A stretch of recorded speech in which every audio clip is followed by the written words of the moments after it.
Subscribe करें ACNDC bye नंदन channel को और बेल आइकन को दबाएं लेटेस्ट टेक्निकल वीडियो सबसे पहले देखने के लिए। नमस्कार दोस्तों, मैं हूं आपका अपना दोस्त नंदन। स्वागत करता हूं आपके अपने YouTube चैनल में जिसका नाम है ACNDC। दोस्तों, आज की इस वीडियो में मैं आपके कुछ कमेंट्स का आंसर देने वाला हूं। तो दोस्तों, कुछ कमेंट्स तो ऐसे हैं जो कि आपको भी जानना उसका आंसर काफी जरूरी है, क्योंकि हो सकता है कि वैसा क्वेश्चन आपके भी मन में चल रहा होगा। तो मैं आपको बता दूंगा कि कहां तक इंफॉर्मेशन मेरे आंसर में कुछ खास इंफॉर्मेशन है, और उसके बाद मैं आपको सिंपली बता दूंगा कि आप हमारे वीडियोस को यहां से स्किप कर सकते हैं, क्योंकि इसके बाद पूछे गए जितने भी कमेंट्स हैं उसके आंसर से आपको कुछ भी सीखने को नहीं मिलेगा। तो दोस्तों, हमारे इस वीडियो के साथ बने रहें। मैं आशा करता हूं कि इस वीडियो से आपको कुछ नया सीखने को मिलेगा।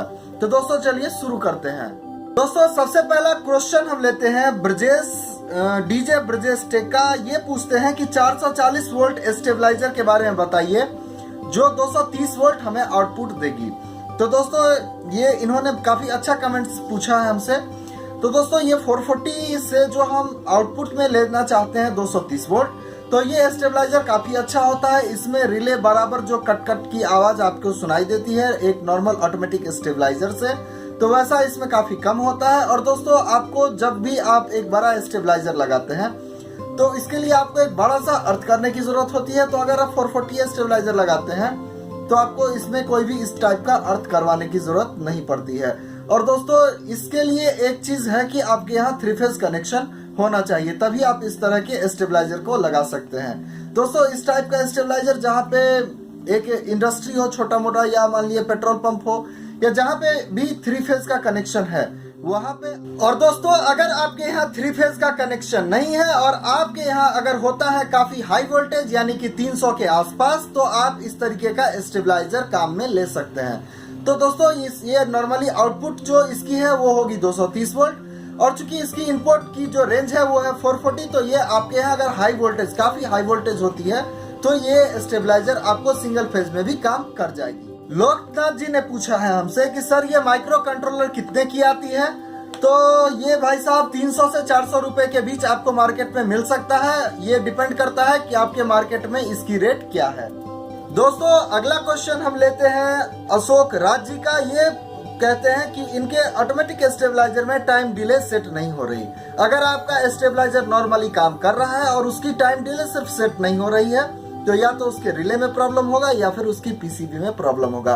अगर आपके पीसीबी में इनबिल्ट टाइमर है तो आपका हो सकता है कि सिर्फ और सिर्फ रिले या फिर कंप्लीट पीसीबी आपको चेंज करना पड़ जाए। और अगर आपके पीसीबी में अलग अलग टाइमर के लिए एक अलग बोर्ड लगा है तो आप उस बोर्ड को चेंज कर सकते हैं। और अगर रिले ठीक है तो, नहीं तो आप चेक करें कि रिले अगर सही है या खराब है, तो उस हिसाब से आप उसका उपचार कर सकते हैं। हेमानंद प्रधान जी ने पूछा है कि आपने स्टेबलाइजर में जो कैलकुलेशन टर्न्स की करके दिखाई थी वो की थी 7.5 से, और आपने जो बैटरी चार्जर की डिजाइनिंग की है उसकी भी की है 7.5 से। तो इसके बारे में ये जानना चाहते हैं। तो मैं आपको ये बताना चाहता हूं कि मैं C6 कोर यूज करता हूं। ये क्वालिटी है कोर की, और इसमें मैं अगर 7.5 से अगर भागा देता हूं तो जो मुझे रिजल्ट मिलता है वो काफी अच्छा मिलता है। इसलिए मैं यहाँ 7.5 से इससे भाग देता हूँ। अगर मैं इससे लोकल क्वालिटी की कोर यूज करता हूँ तो हो सकता है मुझे 8, जो मैं भाग 7.5 से देता हूँ वो मुझे 8 से देना पड़े या उससे भी ज्यादा। और अगर मैं इससे भी सुपर क्वालिटी की अगर कोर यूज करता हूँ तो मुझे 7.5 की जगह 7 से या उससे भी कम से देना पड़ सकता है। तो दोस्तों, जो कोर होती है उसकी जो क्वालिटी है अगर मैं आपको बता दूं तो आप प्रॉपर उस मेटल को नहीं पहचान पाएंगे, और मेटल ना पहचानने के कारण आपको और भी काफी ज्यादा कंफ्यूजन होगी। तो इसलिए मैं कुछ कोर की कंपनियों का नाम मैं आपको बता रहा हूं, जो जैसे C6 है, ये कोर की कंपनी है।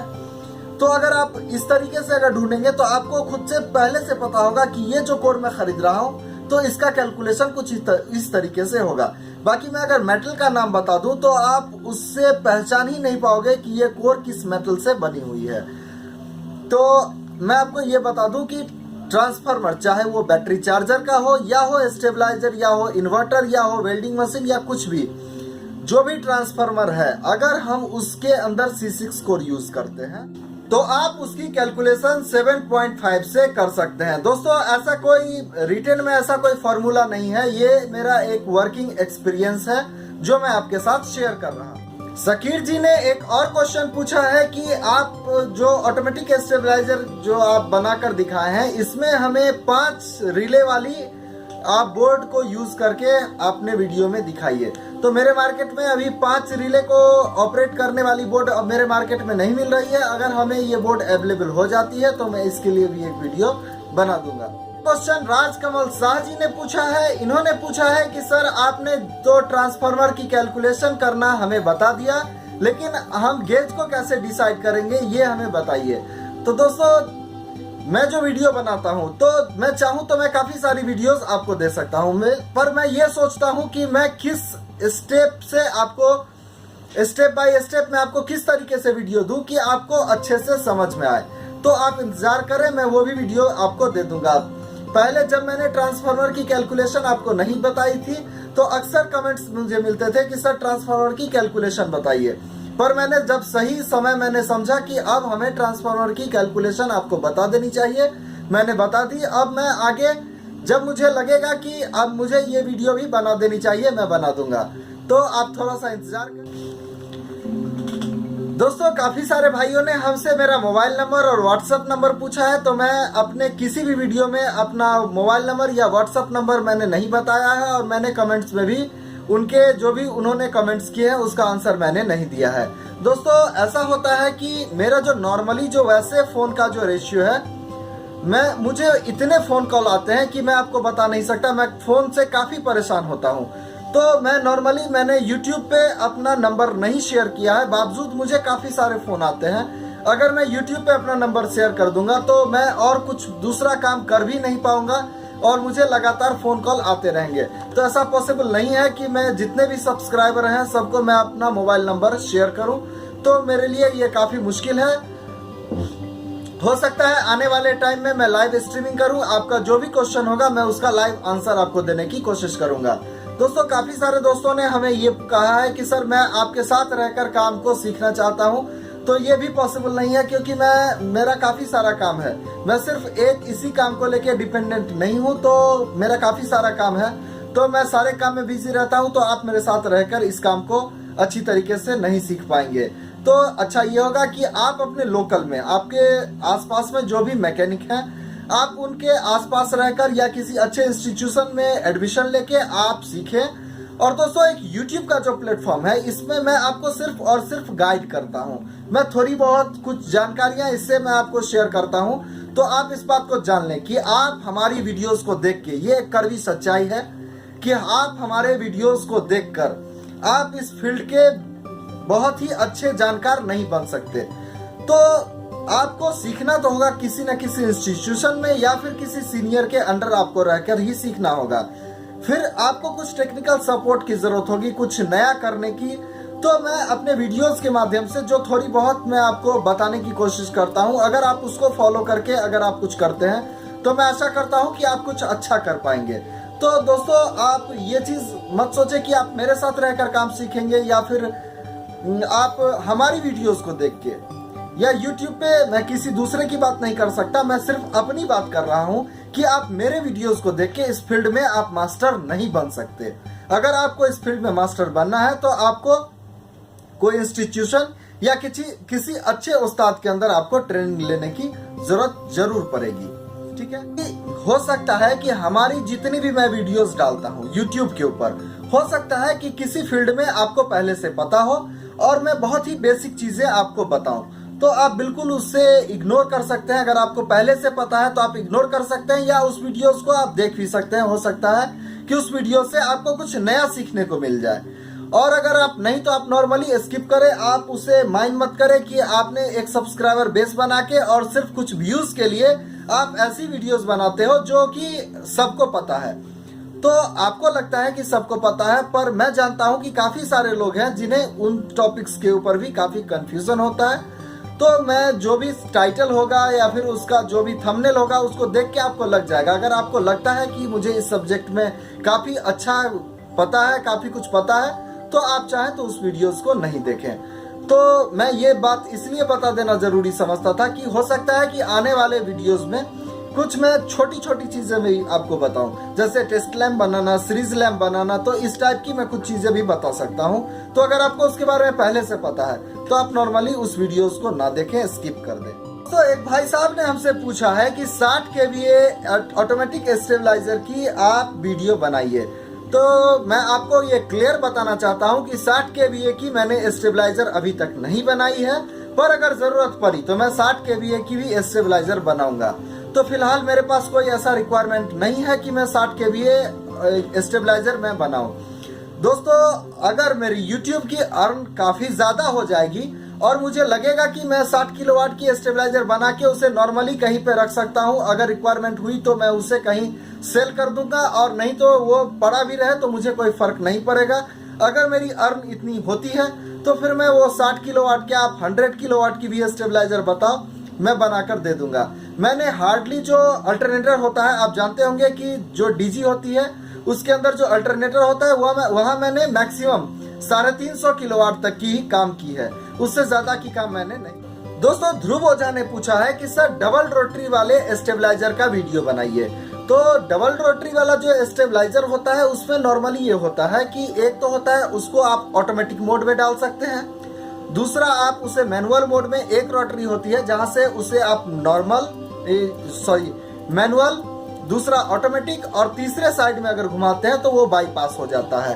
तो ये जो कम्बो स्टेबलाइजर है जिसमें आप मैनुअल और ऑटोमेटिक दोनों काम में ले सकते हैं, तो मुझे ये स्टेबलाइजर बिल्कुल अच्छा नहीं लगता है, तो मैं इसलिए इसकी वीडियो अभी तक नहीं बनाया हूँ। पर अगर आप लोग का काफी रिक्वेस्ट होगा तो मैं ये भी वीडियो बना दूंगा, लेकिन मुझे पर्सनली ये स्टेबलाइजर पसंद नहीं आता, मैं इसलिए इसकी वीडियोस अभी तक नहीं बनाया। दोस्तों, अविनाश जी ने पूछा है कि इनके पास 2 वोल्ट मीटर है, एक डिजिटल और एक एनालॉग। तो ये जब दोनों वोल्ट मीटर की डिफरेंस देखते हैं, दोनों वोल्ट मीटर एक ही लाइन में लगाए हैं और इन्हें दोनों वोल्ट मीटर के बीच का जो डिफरेंस मिलता है वो मिलता है 30 वोल्ट का। फिर इन्होंने दूसरा मीटर यूज किया, उसमें भी 30 वोल्ट का डिफरेंस इन्हें देखने को मिला। तो ये हमसे पूछ रहे हैं कि सर इसमें हम परफेक्ट वोल्टेज किसकी माने। तो मैं आपको ये बताना चाहता हूँ, ये जो नॉर्मली जो डिजिटल वोल्ट मीटर जो मार्केट में मिलते हैं या ये एनालॉग मीटर जो मिलते हैं, इस पे आप अप्रोक्स वोल्टेज को चेक कर सकते हैं। इसमें जो वोल्टेज आपको आती है वो बिल्कुल एक्यूरेट नहीं आती है। और मैं आपको एक और बात बताना चाहता हूँ कि ये जो नॉर्मली जो मल्टीमीटर मिलती है, जो 500, 200, 1000 रुपए में जो ये नॉर्मल मल्टीमीटर मिलती है, इसके अंदर भी आपको जो वोल्टेज का रिजल्ट मिलता है वो बिल्कुल एक्यूरेट नहीं मिलता है। तो काफी हाई टेक्नोलॉजी वाली जो मल्टीमीटर आती है वो काफी कॉस्टली होती है, तो उससे जब आप वोल्टेज को मेजर करते हैं तो आपको परफेक्ट वोल्टेज देखने को मिलता है। तो आप ये जो नॉर्मली जो वोल्ट मीटर जो आपको मार्केट में मिलती है, इस पे आप सिर्फ एक अप्रोक्स आपको एक अंदाजा मिलेगा कि आपको वोल्टेज कितनी मिल रही है। इसमें आपको 20 वोल्ट 30 वोल्ट वोल्टेज का वेरिएशन हो सकता है। जो भी आपकी वोल्टेज आ रही है उससे आपको 30 वोल्ट किसी में ज्यादा भी दिख सकती है, किसी में कम भी दिख सकती है, किसी में एग्जैक्ट भी आपको देखने को मिल सकती है। पर वो हर वोल्टेज पे जरूरी नहीं है कि हर वोल्टेज पे वो एक्यूरेट आपको दिखाए। तो काफी सारे फैक्टर हैं, तो आप समझ गए होंगे कि जो भी एनालॉग मल्टीमीटर हो या डिजिटल हो वो बिल्कुल एक्यूरेट नहीं होती। तो अगला क्वेश्चन हेमानंद प्रधान जी ने पूछा है कि सर आपने अभी तक जितनी भी ट्रांसफार्मर बनाकर बताई है उसमें आपने किसी भी ट्रांसफार्मर में कितनी वायर लगेगी आपने नहीं बताया है। तो मैं आपको एक बात बताना चाहता हूं कि मैंने 100 वाट मैनुअल स्टेबलाइजर, चाहे वो फिर मैंने 5 kVA ऑटोमेटिक स्टेबलाइजर या 500 वाट ऑटोमेटिक स्टेबलाइजर की मैंने वीडियो बनाई हुई है। तो मैंने उसके कई सारे पार्ट में मैंने वीडियो बनाई है। तो मैंने किसी न किसी पार्ट में उसकी जो भी वेट है जरूर बताई होगी। तो आप चाहें तो आप उस प्लेलिस्ट में जाकर, मेरे चैनल के प्लेलिस्ट में जाकर आप प्रॉपर उस जैसे 100 वाट की प्लेलिस्ट है, आप उसे खोलें और एक एक वीडियो देखें, आपको बिल्कुल मैंने बताया होगा। और अगर फिर भी मैं मैनुअली मैं फिर से देख लूंगा अपने सारे वीडियोस को, और अगर मुझे लगेगा कि अगर किसी वीडियोस में अगर छूट गई है वेट को बताना, तो डिस्क्रिप्शन में मैं उसकी वेट डाल दूंगा। या मुझे अगर कुछ लगता है कि अगर छूट गई है जो मैंने वीडियो में नहीं बताई है तो मैं डिस्क्रिप्शन में मेंशन कर दूंगा। दोस्तों अगला कमेंट्स है, इन्होंने पूछा है कि 5 kVA ऑटोमेटिक स्टेबलाइजर पे क्या हम 1.5 टन की 2 एयर कंडीशनर को चला सकते हैं। तो इसका आंसर मैं आपको बताना चाहता हूं कि अगर आपके पास एक नॉर्मल एसी है तो आप 5 kV ऑटोमेटिक स्टेबलाइजर पे अपने दोनों एयर कंडीशनर को अच्छी तरीके से नहीं चला पाएंगे। पर अगर आपके पास है इन्वर्टर टेक्नोलॉजी वाला एयर कंडीशनर तो आप 2.5 टन की एसी को अपने 5 kVA ऑटोमेटिक स्टेबलाइजर पे बड़े ही आसानी से चला पाएंगे। तो आपने जितने भी कमेंट्स पूछे थे जिसमें कुछ इन्फॉर्मेशन छुपा हुआ था तो मैंने उन सारे कमेंट्स का आंसर मैंने दे दिया। अब कुछ ऐसे कमेंट्स हैं जिसका कि आंसर से आपको कुछ भी सीखने को नहीं मिलेगा, तो चाहे तो आप स्किप कर सकते हैं, और अगर आपने कुछ ऐसे कमेंट्स किए हैं तो आप हमारी इस वीडियो को देख सकते हैं। तो चुल्हा यादव जी ने पूछा है कि 5 kVA स्टेबलाइजर में आपने कितने एम्पियर की रिले यूज की है। तो मैं आपको ये बताना चाहता हूँ कि 5 kVA ऑटोमेटिक स्टेबलाइजर को बनाने के लिए आपको किन किन मटेरियल्स की जरूरत होती है उसकी मैंने वीडियो बनाई हुई है, और उस वीडियो में मैंने आपको बताया हुआ है कि 25 एम्पियर की रिले आप 5 kVA ऑटोमेटिक स्टेबलाइजर में यूज करेंगे। उसके बाद अगला क्वेश्चन है कि डीमर क्या है। तो मैंने डीमर क्या है, डीमर को मैंने यूज करके भी आपको दिखाया था। उसके बाद मैंने आपको एक डीमर को बिल्कुल ओपन करके भी दिखाया था। और दोस्तों अगर आपका कंफ्यूजन अभी भी क्लियर नहीं है तो मैं आपको बता दूं कि ऑटोमेटिक स्टेबलाइजर को हर वोल्टेज पे सेट करने के लिए हमें वेरियर या डीमर की जरूरत पड़ती है। ठीक है, अगला क्वेश्चन मैं लेता हूं। दीपक विश्वकर्मा जी पूछते हैं कि सर बॉबिन कैसे बनाते हैं। तो दीपक विश्वकर्मा जी, बॉबिन ऑलरेडी बनी बनाई हुई मिलती है, और जो उसकी पीसेस हैं उसको किस तरीके से आप असेंबल करते हैं बॉबिन बनाने के लिए, तो मैंने 5 किलोवाट की भी बॉबिन बनाकर दिखाई थी, 100 वाट की भी दिखाई थी, और 500 वाट की भी दिखाई थी। तो आप चाहें तो उन सारे वीडियोस को देख के बॉबिन कैसे बनाते हैं आप सीख सकते हैं। अगला कमेंट शकीर जी का है, इन्होंने पूछा है कि सर आपने जो ऑटोमेटिक स्टेबलाइजर बनाकर दिखाई थी उसमें मैं टाइम डिले अगर नहीं लगाता हूं तो क्या मेरी स्टेबलाइजर काम करेगी। तो दोस्तों, तो शकीर जी, मैंने जो 5 kVA ऑटोमेटिक स्टेबलाइजर की जो मैंने वीडियो बनाई थी उसमें मैंने आपको बताया था कि ये जो चौथा रिले है ये टाइम डिले का है। अगर आप इसे नहीं लगाना चाहते हैं तो नहीं लगा सकते हैं, उसमें टाइम डिले काम नहीं करेगी। लेकिन उसके ऊपर अगर लोड ज्यादा होगा तो उसके रिले आप टाइम डिले वाली रिले नहीं लगाते हैं तो उसके रिले में होगा स्पार्किंग कुछ ज्यादा, तो आपकी रिले ज्यादा दिन तक नहीं चल पाएगी। तो मैं टाइम डिले लगाना मैं आपको बताता हूं कि आपको टाइम डिले लगाना चाहिए। दोस्तों इसके बाद जो अगला क्वेश्चन है वो है गंगाधर साहू जी का, और ये पूछते हैं कि आप 5 kVA ऑटोमेटिक स्टेबलाइजर को डीमर से एडजस्ट करना हमें बताइए। तो मैंने उसके लिए भी वीडियो बनाई हुई है कि मैंने जो 5 किलोवाट की कंप्लीट असेंबलिंग वाली वीडियो बनाई थी उसमें मैंने आपको एडजस्ट आप 5 kilowatt stabiliser 5 kilo kVA stabiliser को किस तरीके से एडजस्ट करेंगे ये भी मैंने आपको बता दी थी। तो अगर आपने उन वीडियोस को नहीं देखा है तो उन सारे वीडियोस को देख के आप अपनी सारी कंफ्यूजन को क्लियर कर सकते हैं। अगला क्वेश्चन है माँ वैष्णवी इंटरनेट का, और ये पूछते हैं कि मेरे स्टेबलाइजर में सब कुछ ठीक है और आउटपुट नहीं आ रहा। तो भाई साहब, अगर आउटपुट ही नहीं आ रहा है तो आपकी स्टेबलाइजर ठीक कैसे हुई। तो आप उसकी जांच करें, कहीं ना कहीं आपको फॉल्ट जरूर होगा जिसके कारण की आउटपुट आपको नहीं मिल रहा होगा। दोस्तों मैंने एक वीडियो बनाई थी जिसमें मैंने आपको एक मैनुअल स्टेबलाइजर की ट्रांसफार्मर से उसकी स्टेप अप और स्टेप डाउन की पोजीशन मैंने आपको सिंपली सिर्फ ट्रांसफार्मर में कनेक्शन कर करके आपको दिखाया था कि क्या पोजीशन होती है जिससे कि ये स्टेप अप करती है और किस तरीके का कनेक्शन होता है जब ये स्टेप को डाउन करती है। तो इस वीडियो पे जितेंद्र जी ने कमेंट्स में पूछा था कि सर इस ट्रांसफार्मर के टर्न्स की डिटेल्स है अवेलेबल या नहीं।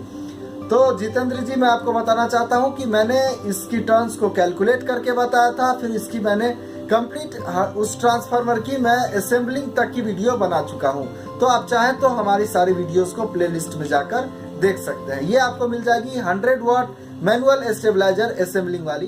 फिलहाल के लिए दोस्तों बस इतना ही, मिलते हैं अगले वीडियो में। दोस्तों मैं आशा करता हूं कि इस वीडियो से आपको कुछ नया सीखने को जरूर मिला।